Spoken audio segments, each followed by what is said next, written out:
share yet another fragrance that I absolutely love from a house that I absolutely love that's also pretty popular. Well, in the fragrance community, it's popular, but not mainstream. So, the fragrance that I will be talking about today is, I think, underrated. I think that it does not get the attention that it should. I don't think it gets the love and respect that it should. Um, but every time I go into like one of their locations, the people in there, the perfumers in there always tell me like, oh yeah, this is one of the best fragrances. It's the most beautiful. It's this, it's that. But it's just like, oh, like why doesn't it get enough attention? I think because it's I don't want to say risk. It's not a risky fragrance. I think it's just interesting, and it takes a mature nose to uh, get that. I think, but that's just my opinion. But moving on, the fragrance I'm talking about is Ylang 49 from Labo. Labo. So yes, I got this from their location in Nolita, which is like really close to Soho, if you guys don't know. And just to tell you a little bit about Le Labo. Le Labo is very special in many ways, and this is going to be a very brief review, not too much in depth, but Le Labo creates an experience for you when you go into their stores. And in addition to that, they make all of your perfumes fresh because apparently, which makes sense. It's not shocking, but fragrances do lose their value over time because a lot of people they have their fragrances for years because you don't necessarily wear it every day. So sometimes it is a good idea to use your fragrance to use it while it's still at its peak, I guess, or like still fresh. I think it's good to like use a fragrance within a year, ideally. But you have people, they have their fragrances for a really long time, which is okay. But that's a part of their point as to like why they make their fragrances fresh for you, because by the time it's made, and there's lots of fragrances that are sitting on the shelves for a long time, very long time, until it's actually sold and used, and like by that time it's like you're not getting the highest quality. The ingredients might be of high quality, but they're not fresh. So the Labo creates their fragrances on site. You can watch them, and they also label it for you. I don't know if you guys saw my name. They kind of print it for you. Of course, the fragrance that you got, and the location, and then my name is there. And they'll print your name, which is really, really cool. And they also print it on the bottle. I got the 15 ml of Ylang 49. And here it is. So this is like one of the less pricier versions bottles. I don't think they really put this out there too much anymore. I think they would rather people either buy like the travel ones or of course like the full like 50 ml or 100 ml bottles. So I'm not sure if they're going to continue this, if they're going to discontinue this. But I'm not, who knows. But moving on to the fragrance. So Ylang 49 is very special. It's really hard to explain, but let me just first give you the notes, which are Tahitian gardenia, Ylang Ylang, of course, oak moss, patchouli, vetiver. I can never say that right. Vetiver, sandalwood, and benzoin. So benzoin is like a resin, which gives it its sort of like a slight creaminess and a warmth to it. So basically, after you have to wear Ylang for a while, at least an hour, for you to really realize how beautiful this scent is. You I can't explain it, but I'm gonna try my best. So when I first sampled this fragrance, I wore it a couple times, but I remember I had still smelled it on my arm when I went to bed, and of course, when you're out, you can probably get whiffs of your perfume. It's not really for you to smell, but other people around you. And I've gotten compliments. But then I also remember smelling it on my wrist when I went to bed. And and you can imagine when you go to bed, there's not much smells. It's not mostly anything going on around you. So any like scent that's near you or around you is a bit more pronounced. So I remember like smelling my arm, and I couldn't stop smelling my arm because it was such an interesting feminine fragrance. It's a very it's light, but not in a light cheap way or anything like that. It's light in a very interesting way. It leaves like a trail of this very interesting sort of floral with ginger in it. One of the representatives at the Labo told me that it has a note of ginger in it. It's just not listed. And you can smell the ginger in there. It's like a bed of ginger it's like a mixture of floral but woody. It's like a woody floral that's pretty but interesting. That's the thing. And if you guys know me, I love interesting fragrances. I don't really like linear fragrances. I love very complex fragrances. Um, there's that's another thing that I love about Le Labo is that their fragrances are all very.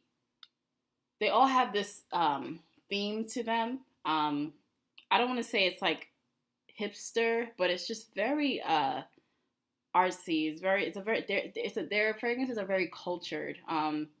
They have depth to them. They have not only do they have stories, but they also have notes that are just like, wow. Another favorite of mine from this particular house is Thé Noir. Thé Noir is a black tea fragrance, and it's just gorgeous. Because you have fragrances that are light and airy and pretty and comfortable with a lot of people. But then you have Le Labo's fragrances, which are, I don't want to say, some are beast mode, but of course it just depends on how much you put on. Anybody who knows you're not supposed to go heavy handed with any niche fragrance really because they're really strong. So with Ylang 49, it's just it's very mysterious too. That's what I adore about this fragrance. I will be getting the full bottle.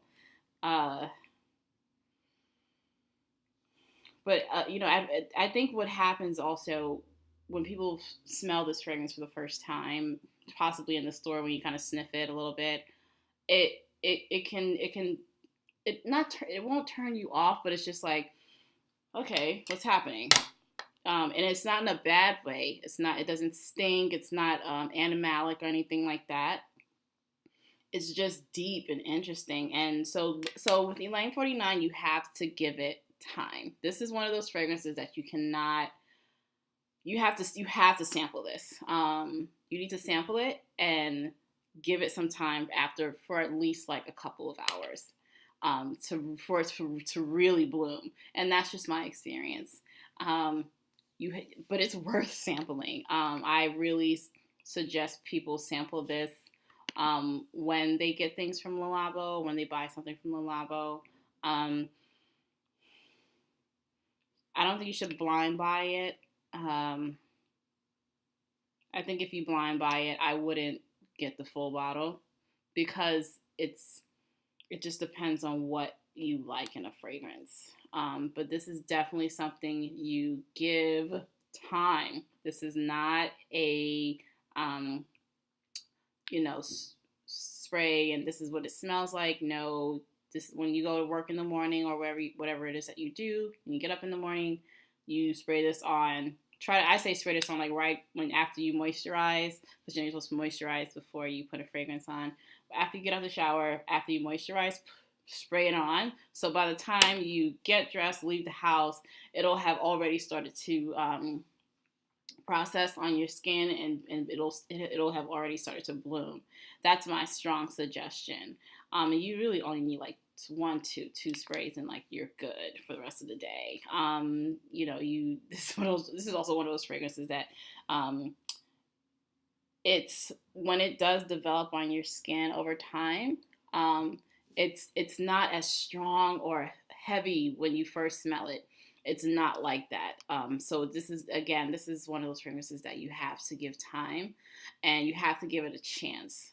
It's really really beautiful, and it's a very mysterious scent. And it's not sweet.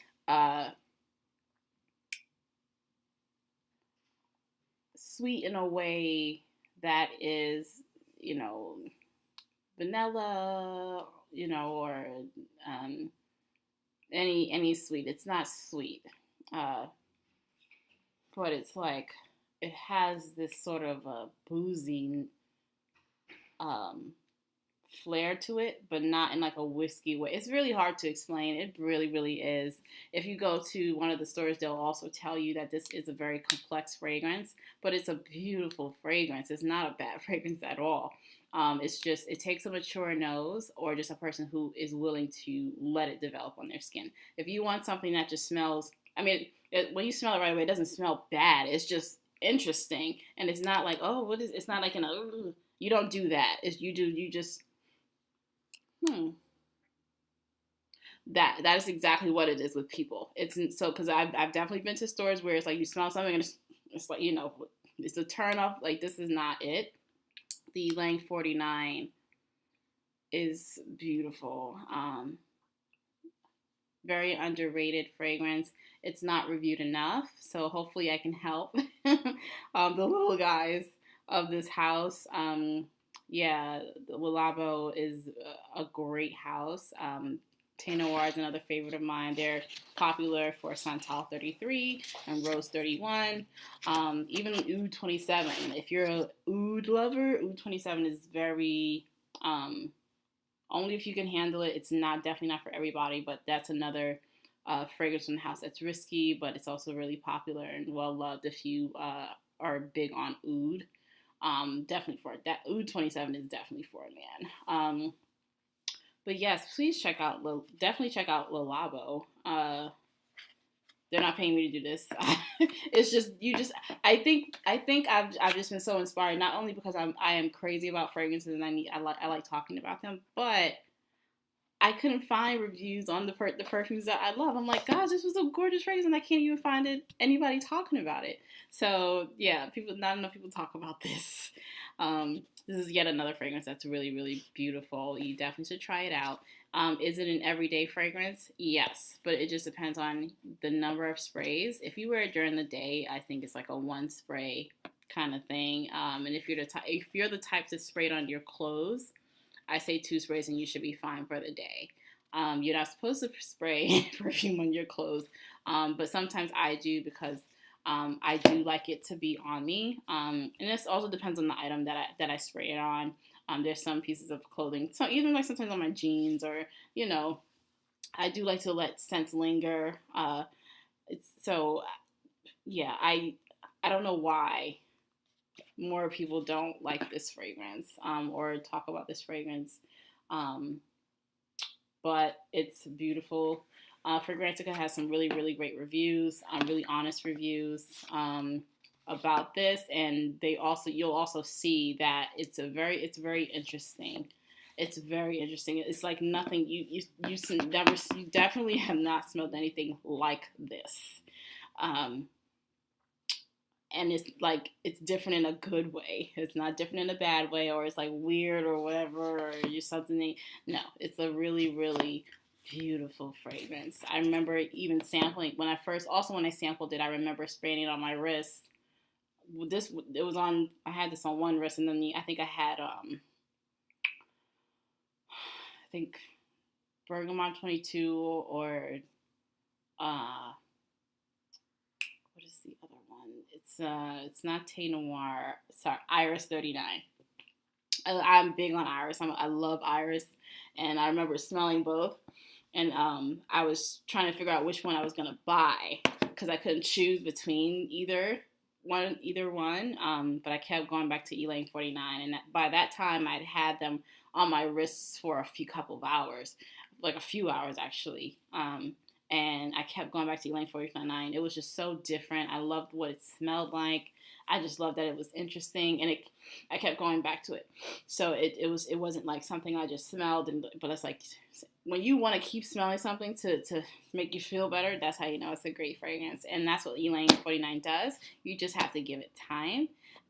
Definitely worth the sample. Definitely sample it. Don't blind buy it because you're not sure. I don't think it's a love or hate fragrance. I don't. But it's just for a mature nose. It's a fragrance you need to smell for a while. Even sample twice before you decide to buy it. Or if you're risky like me, well, I'm not risky, but I like risque fragrances. I like interesting fragrances. I like fragrances that are epic. I like fragrances that don't smell like anything else, to be honest with you. Especially like gourmands. I like gourmands, but it's like a hit or miss for me because gourmands can definitely end up smelling like the same thing. You have gourmands that smell, they all kind of like smell a lot. Things like, with things with vanilla notes in it and all of that, it's like, oh, okay. But it's very rare that you come across a gourmand that's like, oh, wow. So yeah, definitely check it out. Tell me what you think. If you have it, tell me what you also like, what you disagree or agree with my review. And also, yeah, let me know if you've smelled this in the store and absolutely hated it. I would love to know why. I would love to know what your reasons were for not liking Ylang 49, or if this is something you battled with a little bit, like if you was trying to choose between and what made you not buy it.